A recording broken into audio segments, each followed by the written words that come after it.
Julius Nyerere, jina linalosikika kote Afrika. Alizaliwa mwaka wa 1922 kule Tanganyika. Hakuzaliwa katika familia tajiri. Hapana. Mwalimu, jina alilopata na kuishi kulingana nalo. Aliona elimu kama ufunguo wa kufungua mlango wa maisha bora, si kwake tu, bali kwa taifa lake lote. Hakujua kwamba ari hii ingemweka mstari wa mbele katika harakati za kupigania uhuru ambao ungebadilisha historia. Nyerere hakuwa mwalimu tu, alikuwa mtu mwenye maono. Alielewa nguvu ya umoja, nguvu ya kuwa na lengo moja. Aliona uwezo wa watu wake, uwezo uliofichwa na ukoloni.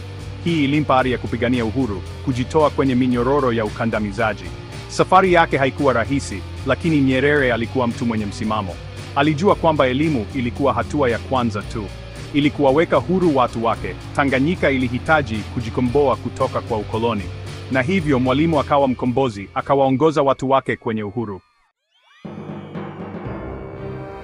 Hebu fikiria taifa changa, likitamani uhuru, limechoka kutawaliwa na wageni. Hiyo ilikuwa Tanganyika chini ya utawala wa Waingereza. Nyerere, kwa utulivu wake na akili yake kali, akawa sauti ya wasio na sauti. Alijua kwamba vurugu haikuwa jibu. Badala yake, alichagua njia ya mazungumzo, ya diplomasia. Aliongea katika mikutano ya kimataifa, akatafuta usaidizi kwa ajili ya harakati zake, na akafanya mazungumzo na Waingereza. Alionyesha dunia dhuluma ya ukoloni, hamu ya kujitawala iliyokuwa mioyoni mwa watu wake. Na unajua nini? Ilifanikiwa. Mwaka wa 1961, baada ya miaka ya mapambano, Tanganyika ilipata uhuru. Nyerere, mtu aliyeamini katika nguvu ya maneno, akawa rais wa kwanza wa taifa. Ilikuwa ushindi si kwa Tanganyika tu, bali kwa Afrika nzima iliyokuwa ikitamani uhuru. Sasa kupata uhuru ilikuwa jambo moja, kujenga taifa ilikuwa jambo lingine. Nyerere alijua hili. Alikuwa na maono, ndoto ya Tanzania iliyojengwa kwa usawa na ustawi wa pamoja. Hapa ndipo ujamaa unapoingia. Ujamaa ilikuwa wazo la Nyerere. Aliamini katika jamii ambapo kila mtu anachangia na kila mtu anafaidika. Ilikuwa ni kujitegemea, kutumia rasilimali za taifa kwa manufaa ya wote.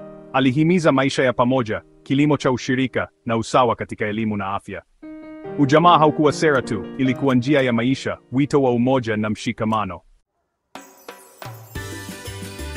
Nyerere alijua kwamba ili taifa listawi, linahitaji zaidi ya sera nzuri tu, linahitaji utambulisho wa pamoja.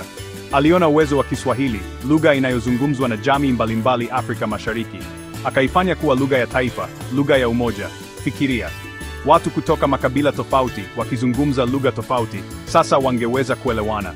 Hii iliimarisha mawasiliano, ikavunja vizuizi, na ikaunda hisia ya kuwa kitu kimoja. Kiswahili kikawa gundi iliyolishikilia taifa pamoja, ushahidi wa maono ya Nyerere na uelewa wake wa watu wake. Sehemu ya 5: elimu, ufunguo wa maendeleo. Unakumbuka Mwalimu? Nyerere hakuwahi kusahau umuhimu wa elimu. Aliamini ilikuwa ufunguo wa kufungua uwezo wa Tanzania. Aliwekeza sana katika shule, akafanya elimu ya msingi kuwa bure na ipatikane kwa wote. Alijua kwamba watu walioelimika ni watu wenye uwezo. Alihimiza kufikiri kwa kina, kutatua matatizo na uvumbuzi. Alitaka Watanzania wajitegemee, wachangie katika jamii zao na wajenge maisha bora kwao wenyewe. Na ilifanikiwa. Kiwango cha kusoma na kuandika kiliongezeka, na Tanzania ikaona kizazi chenye hamu ya kujifunza na kuleta mabadiliko. Ushawishi wa Nyerere haukuwa mdogo kwa Tanzania tu. Alikuwa mtu mashuhuri katika harakati za Umoja wa Afrika, mtetezi mkubwa wa umoja na uhuru wa Afrika.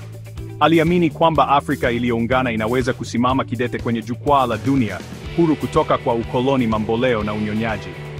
Aliikosoa nchi za Magharibi, akashutumu unafiki wao na akahimiza utaratibu wa dunia wenye haki na usawa. Alikuwa sauti ya wasio na sauti, bingwa wa wanyonge na mpigania umoja wa Afrika wa kweli. Maneno yake yalisikika kote barani, yakihamasisha vizazi kupigania uhuru na kujitawala. Mwaka wa 1985, Nyerere alijiuzulu urais, mfano adimu wa kiongozi kuchagua kuachia madaraka kwa amani. Aliacha urithi wa amani, umoja na maendeleo ya kijamii. Tanzania, licha ya changamoto zake, ilibaki kuwa kielelezo cha utulivu katika kanda yenye misukosuko. Maono yake ya ujamaa, ingawa yalikutana na vikwazo vyake, yaliweka msingi wa jamii yenye usawa zaidi. Msitizo wake katika elimu uliendelea kuzaa matunda, huku vizazi vya Watanzania vikinufaika.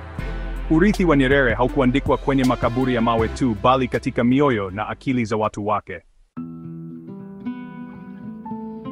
Lakini Nyerere hakuwa mwanasiasa tu, alikuwa mtu wa maisha rahisi na imani thabiti.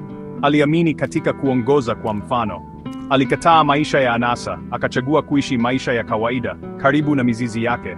Angeweza kuishi maisha ya kifahari baada ya kujiuzulu, lakini huyo hakuwa yeye. Alichagua kustaafu katika kijiji chake, kuishi miongoni mwa watu wake, ushahidi wa unyenyekevu wake na kujitoa kwake kwa misingi yake.